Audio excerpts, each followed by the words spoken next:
Kaka-text ko lang yung aking napamili. Ayan, sa binigay na blessing ni Sis Rosalina.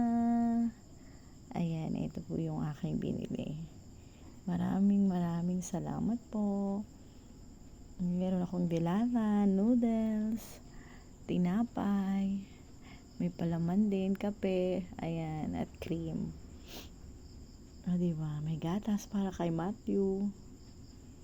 Ayan, maraming salamat Sis Rosalina sa pag-share ng blessings, Ma'am Ebby, and Sis G. Chongwok sa Rosalina R.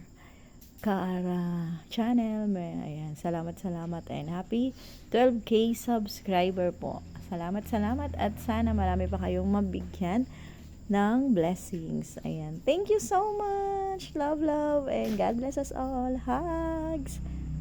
Thank you.